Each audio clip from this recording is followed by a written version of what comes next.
If you have any questions, please post them in the chat and someone from our staff will get back to you regarding the machines or compliance. Hi, welcome to the webinar. My name is Mike Salvi, and today I'm here with Eric Grill from Chainbytes, Bitcoin BTMs, and Jeremy Snyder from BTM Compliance. And today we're going to talk about how to successfully run a BTM business while remaining fully compliant. Eric, would you like to tell us a little bit about yourself and how Chainbytes got started? Sure. My name is Eric Grill. I'm the CEO of Chainbytes. I've been a software developer for about 30 some years. I found Bitcoin when I was working in financial services, in particular hedge fund space, and realized the need for on and off ramps in and out of Bitcoin. It was early 2012, I believe, and I saw a need that people needed to be able to acquire Bitcoin, and that really hasn't changed. It's still difficult to acquire Bitcoin even today, and so that's where Chainbytes began its journey into the Bitcoin ATM space. And Jeremy, would you like to tell us a little bit about yourself and how BTM Compliance started? Sure. My name is Jeremy Snyder. I'm the CEO of BTM Compliance. I have a law enforcement background, and for the last 12 years, I've been doing healthcare and financial tech software compliance. We started our business out of the necessity in order to assist operators with compliance. They functionally didn't have any systems like that because they were utilizing things like ATMs, and the banks traditionally provided the compliance for them. And so we began out of necessity to provide those operators those services. Okay. So what is it that operators need to do to start a fully compliant BTM business? A great question. So operators need to first start with registration with FinCEN as an MSB, or a money services business. And once they've completed that registration, which we help them with, we implement an AML KYC program. So in other words, anti-money laundering and a know your customer program. And then we also assign them a compliance officer. So after that, the real work really begins. We start with monitoring the transactions, assuring that customers are provided with the necessary information for each and every transaction. We assist with filing things like SARs, which are suspicious activity reports, and CTRs, currency transaction reports. And then we also provide the quarterly training that is required by FinCEN to the operators and their staff. And then, of course, the operators use all of this in conjunction with us in order to ensure that they're running their compliance program and that they're following their compliance regulations. Okay. So with all these options and all these things that need to be supported, Eric, how does Chainbytes Bitcoin BTMs come into play?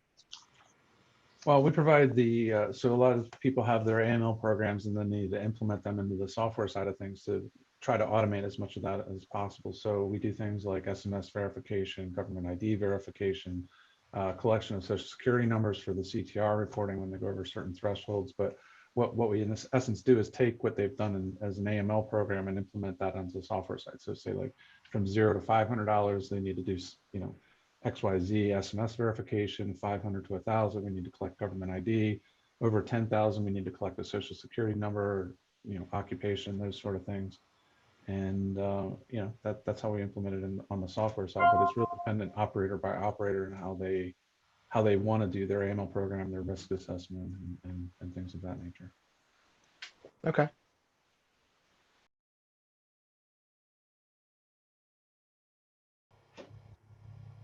Jeremy, you brought up SARs, or suspicious activity reports. Can you go into a little bit more detail about that? Yeah, sure. So suspicious activity reports, or a SAR, these are required to be filed when any type of suspicious transaction has occurred, specifically an amount that's greater than $2,000. And in order for it to be suspicious, the operator and the compliance officer needs to reasonably suspect that the transaction or a pattern of transactions is suspicious. So things like funds that have been derived from illegal activity, obviously if that's known, then that is suspicious.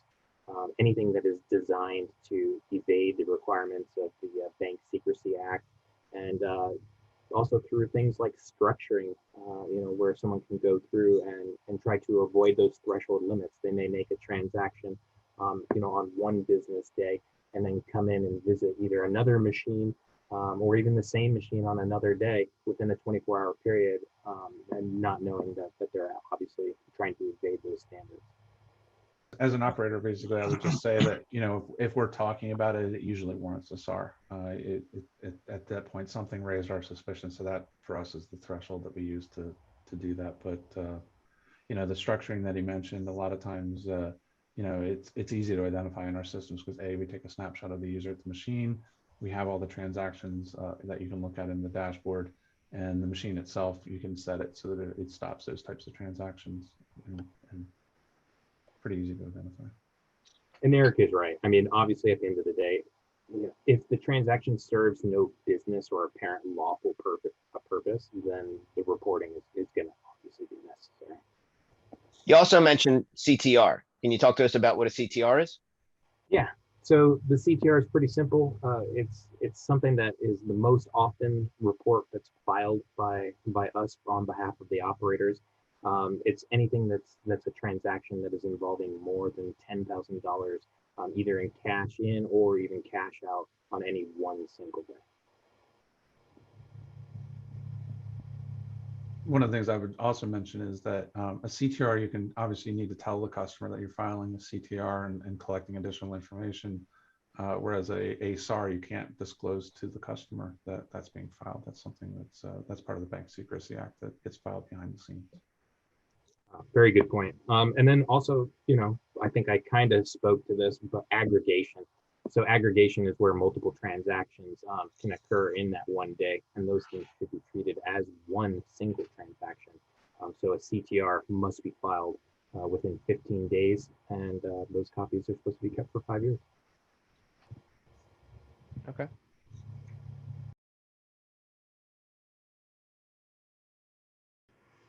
So Jeremy, I understand you brought a video of somebody buying Bitcoin at one of the machines. I did, and I'm going to share that with you guys right now.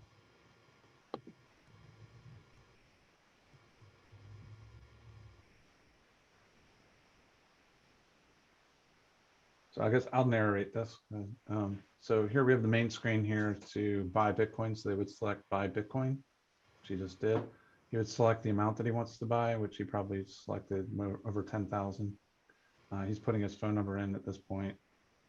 Then they sent him an SMS verification. He's entering that into the machine here shortly. He's now going to scan his government ID, which I'm sure Jeremy loves, right? Great ID. Absolutely. I mean, actually, the customer profile and the customer notes in particular with the Chainbyte machines are particularly important. And I'd like to note that these machines are phenomenal. They actually have all of the right compliance tools in order to help make our jobs way easier and provide all of the information that we need. We're very, very happy when we have our customers come over to us and they state that they're going to be utilizing the Chainbyte software on their machine. Okay, so here he is. Now he's scanning his QR code after he had scanned his government ID. So now he's going to enter his money into the machine.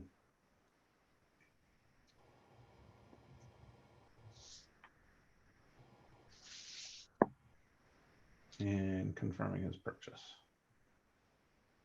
And that's the end of his transactions. And now at this point, all of that information has been fed into our backend system. So Jeremy, if you want to go ahead and stop sharing, and I'll start sharing. I'll show how that transaction actually looks on the backend. So can you guys see my screen okay? Yes. Okay, so here's that transaction that John Doe just did, thanks to Scott.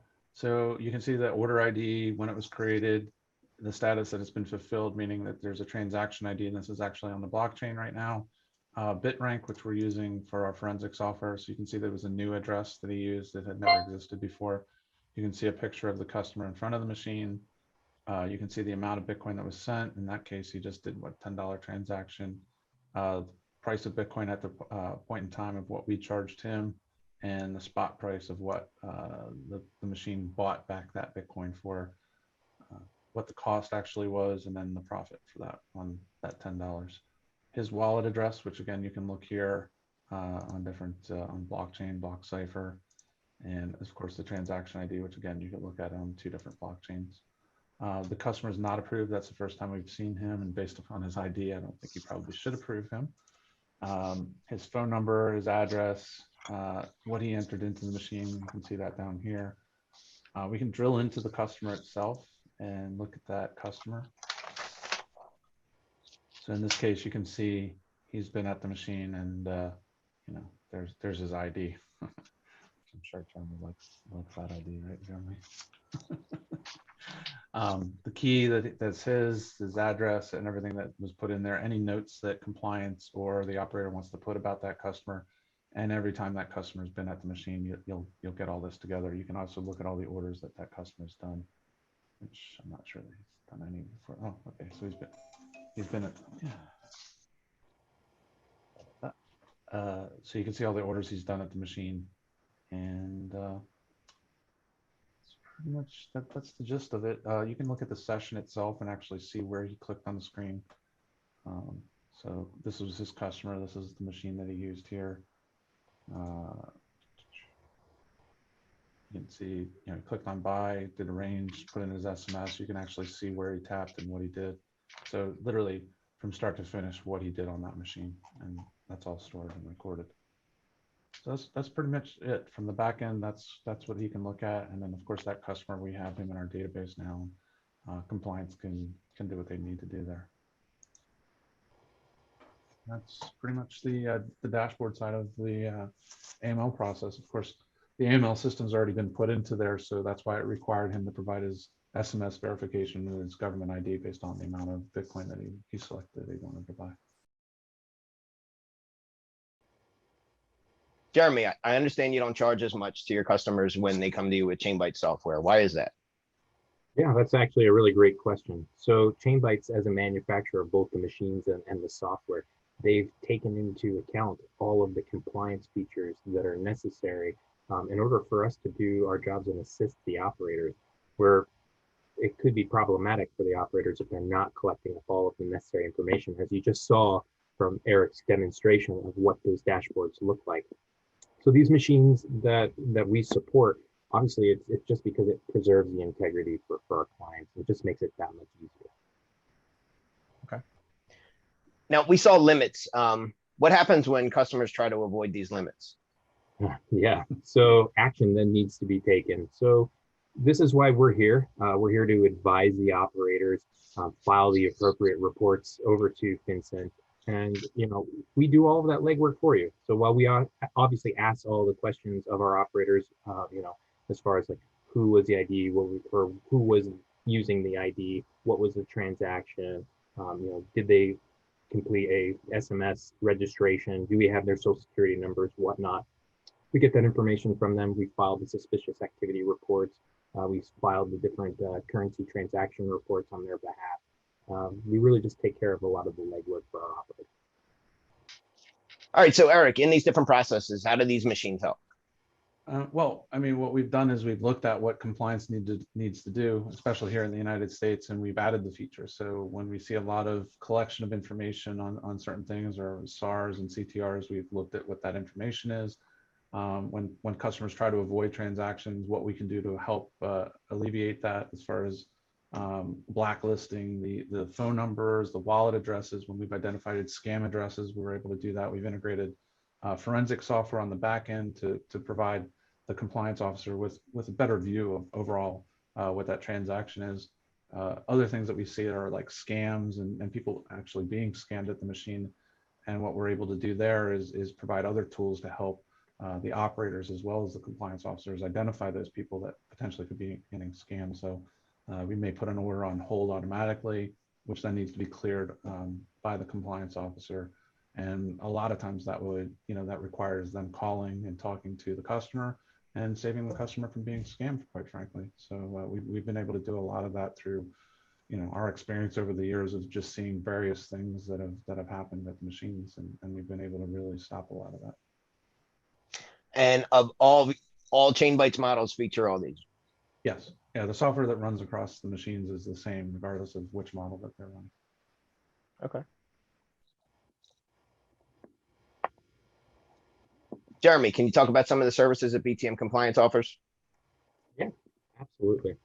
So obviously we're here to support our operators, and one of those things that we do in order to help support the operators is provide the quarterly training, which is a requirement from FinCEN. So we actually go through and create different training programs and provide those electronically to our operators so that way they can take those on their own. We do test them in order to make sure that there's a competency side there. But that's definitely a huge thing in order to ensure that your staff is obviously educated and they know exactly when transactions, either meet or don't exceed the thresholds and what the reporting criteria are for those.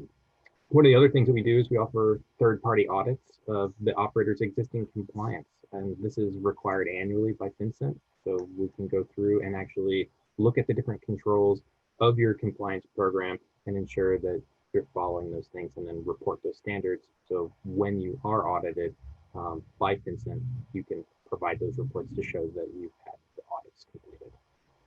Okay. So for those third-party audits, those are typically other operators that would come to you, not using your services day to day, but in fact using other people's services, and then they're coming to you and saying, "Hey, audit my program and look at that," right?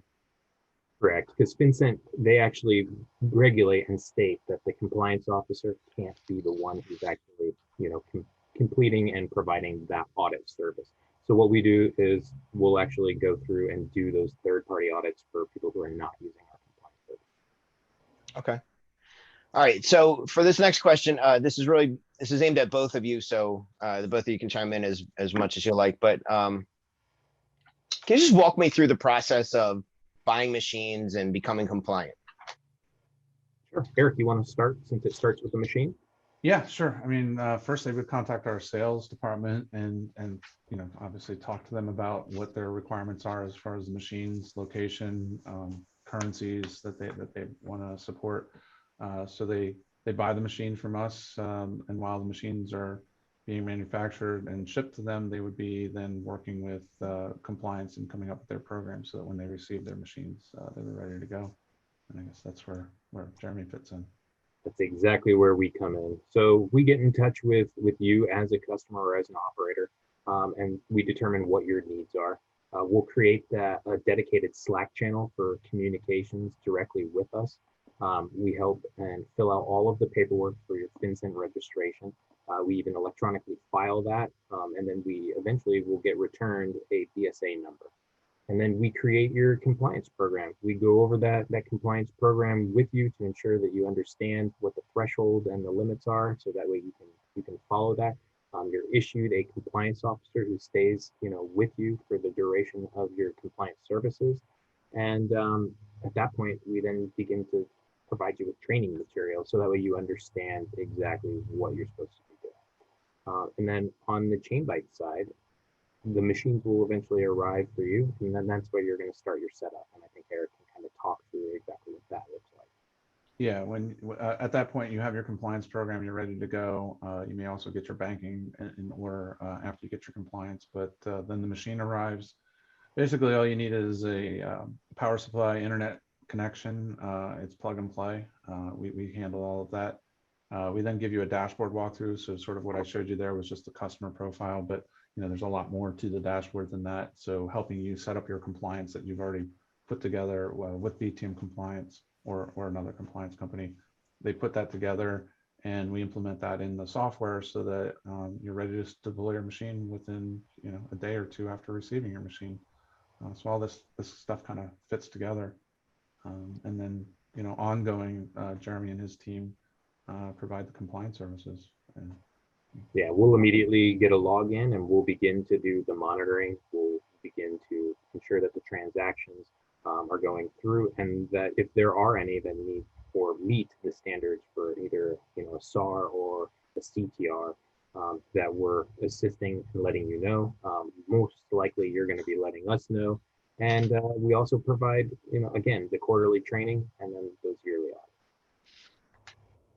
Right, and any issues or problems that you have, you can certainly call Chainbites, and we're there to support you and your operations. So questions you may have. A lot of new operators, they go through the dashboard and then maybe a few days later they get something that they don't understand because it's a new transaction, and so we're there to help them. And most operators need to use those services for at least the first month. Once they get going and they get a few transactions under their belt, then they're mostly working with compliance and doing those sorts of things. They understand the basic operations of the machine. Yeah. Yeah, and we're here at the end of the day too, in order to help you guys succeed. We provide those tools, we provide the insight and the professional advice as far as, you know, what do you need to be doing next, and are you staying compliant with your compliance program? Okay. All right, well, great. Where can people go to get more information?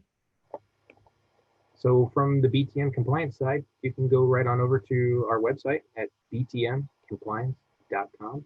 All of our information is there. You can schedule a meeting and speak with any of our staff in order to talk through some of the services and how those things may apply to you specifically.